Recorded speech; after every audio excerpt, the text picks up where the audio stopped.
Hello everybody, welcome to my latest video. My name is Chris, as I'm sure you know, and we have the Warhammer 40,000 kill team. It's a Tyrannid in the AdMech. It's Typhon. This is the book, which is really cool. I just thought I would open the video with this. But we are looking at the Tyrannid sprue today. You also get in the box a little set of markers for things like tunnels and some of the counters for each of the two kill teams, which is really cool. However, we have and also I was going to bring on all the Tyrannid sprue and everything, but before we get to that, we also get Tyrannid terrain. We get some really cool Tyrannid terrain, some great little throwbacks to some of the old classic Tyrannid terrain that you might remember from like second, maybe third edition, something like that. I think it was Forge World put them out. But yeah, they're really quite cool. So I'll build these up at least, and well, not at least. I will build these up and get them dropped into my terrain box for painting at some time. So it would be quite cool. But yeah, you get 2 sprues of these, which is rather nice. Nice little kind of scatter terrain for a battlefield. But the real purpose of the video, and something that's going to be really cool to do, are the new Raveners. Now, I really like these. When they got released, I thought they were quite cool. I still have the issue with them being in Kill Team, and because they're in Kill Team, they all have to be different and unique and identifiable, and they've all got kind of different operatives and everything, rather than just being Raveners for 40k, which is fine. But yeah, they have some unique unique characteristics between all of them, which is quite cool to see, at least. But whether that kind of makes the rules kind of complicated when they roll over to 40k, or just not really relevant, or whatever, I don't know. But there is definitely like a Ravener Prime, if you like. There's the boss with the cool head. They are really nice, actually. Let's have a look at the instructions very quickly before we start building one and having a proper look at the sprue. So you get 5, I think you get 5. Let's find the pictures. You get 5 of them.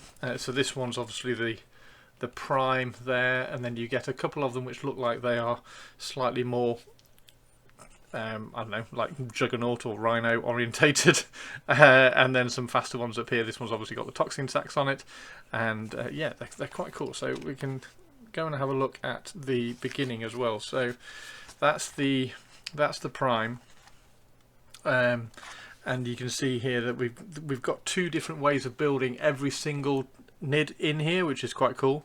So we've got the Ravener Prime here and the Ravener Warrior. You can build those in either directions. And then if we go over to the next one, we've got the Ravener Wrecker, which is probably the one I'm going to be building, which is quite cool.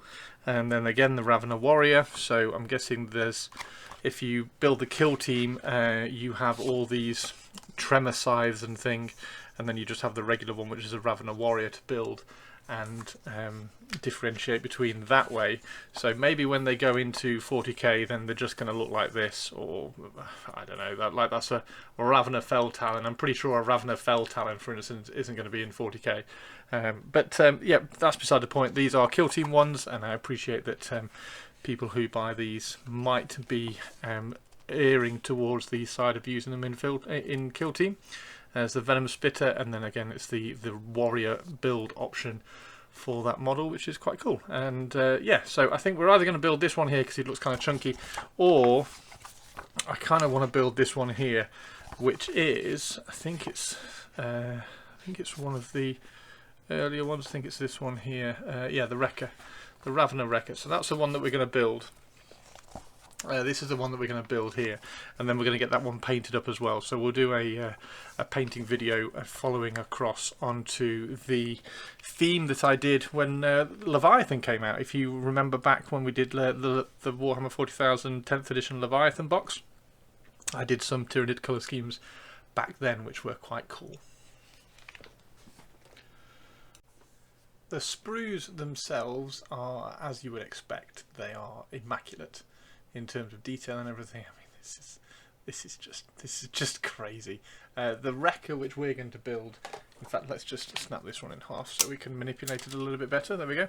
So the wrecker that we're going to build it's got his arms on this sprue here. So the arms on the wrecker are just a little bit more chunky. They kind of remind me of the Forge World Carnifex.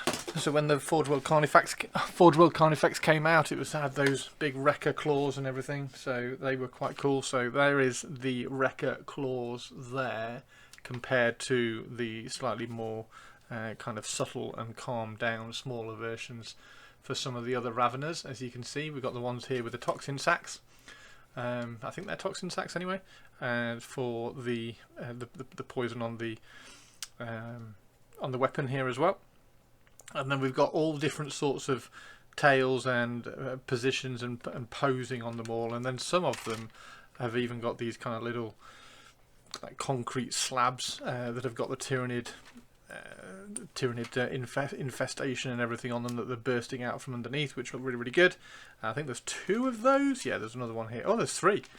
So there's another one here as well, but that one's definitely coming out. That one's definitely with the Ravener coming out of it, and then this one is probably just the Ravener kind of wrapping its long tail around it, which is quite cool. I do like these ones that are ripping through. See how that looks when we get it all based. In terms of the detail, as you can see, detail is stunning. We have a 2025, so it is a this year production, if you like, or at least finishing production. And let's just see how many versions of this sprue has been gone through. Where is it? There it is. So we've gone through 1, 2, 3, 4, 5, 6, 7 versions of this sprue. Those little tips, those little dots in there on the sprue show you how many versions of the sprue has been gone through. Just in terms of trying to find like the undercuts and things. Nice. Right, the wrecker that we're going to build. Yeah, it's this mega massive one here. This one here with the cool head as well, and if we just go and show you on the finished, so this one, that's the one that I want to build and paint up. I think that's my favourite one out of all of them. I do quite like the Prime. Maybe the Prime would look even cooler if it had the wrecker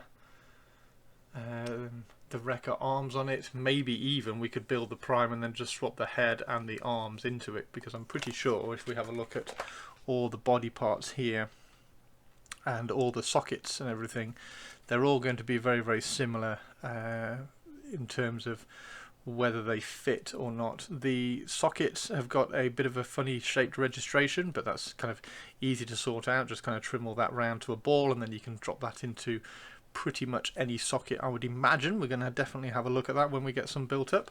Yeah, there doesn't even seem to be any kind of delicate sprue parts in here either. Everything seems to be pretty strong and solid. Like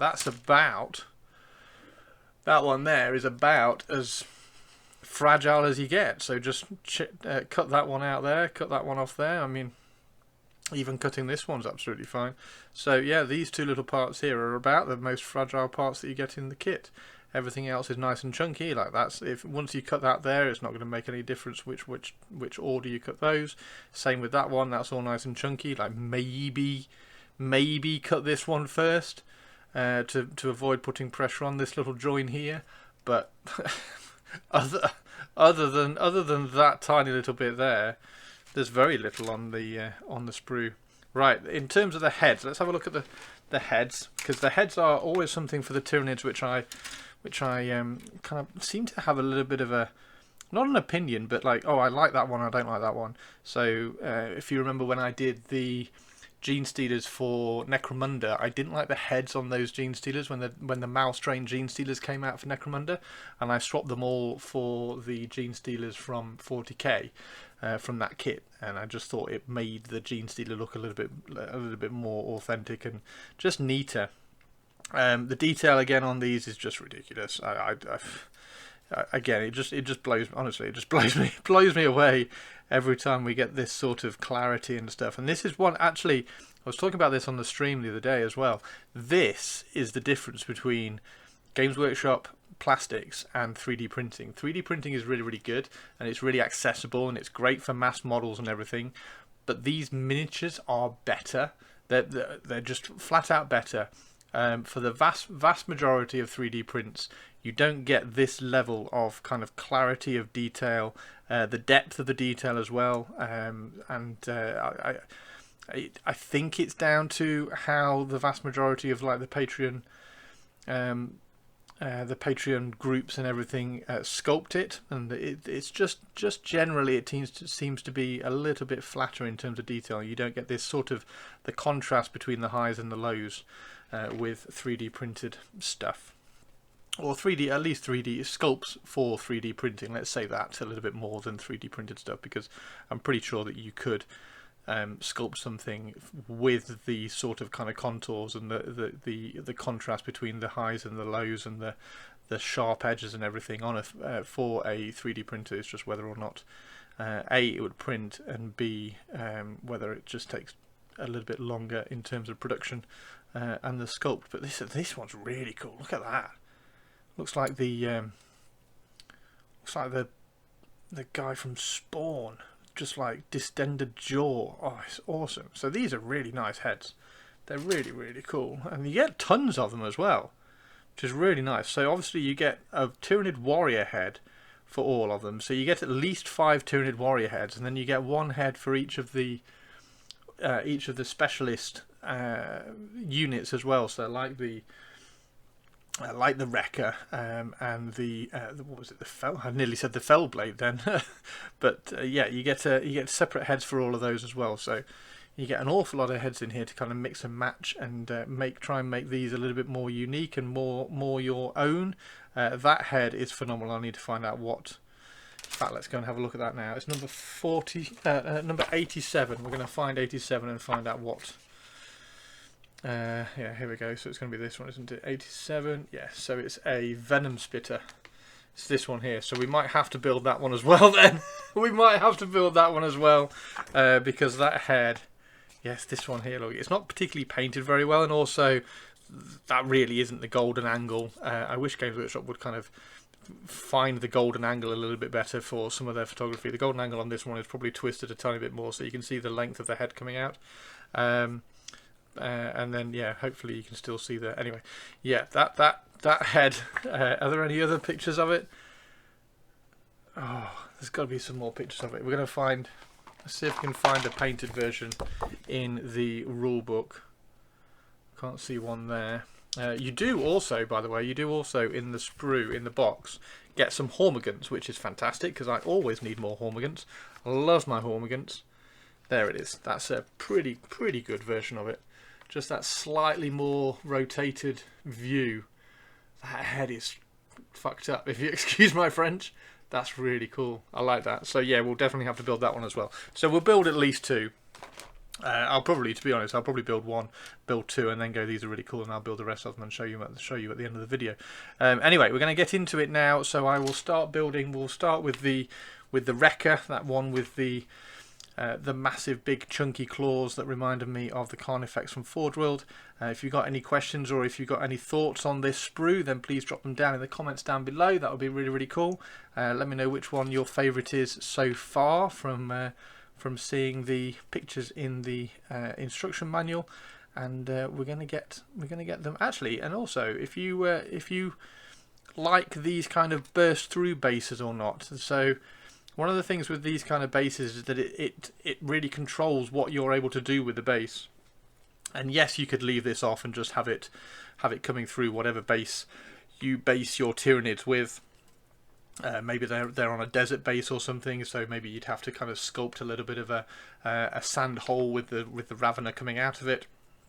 But what do you think of these kind of a little bit more contoured bases for us to put onto the bases for the models? Too many times it was said bases. I need to re-record that and say bases less times. Right. Anyway, let's get yeah. And speaking of, I've been doing lots of square bases recently. So yeah. Anyway, yeah, square bases everywhere. Anyway, right. Let's get let's get building. We're going to do that Wrecker. Thank you very much, guys. Let's get snipping. Cheers.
all finished.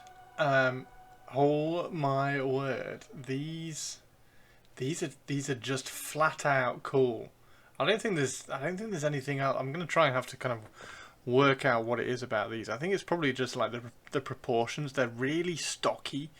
They're really kind of chunky up at the top, really muscular. So like when you see a sports car and it's got those muscular rear haunches and stuff. They just, I mean, this one looks awesome. I love this one. This is definitely the one that we're going to paint.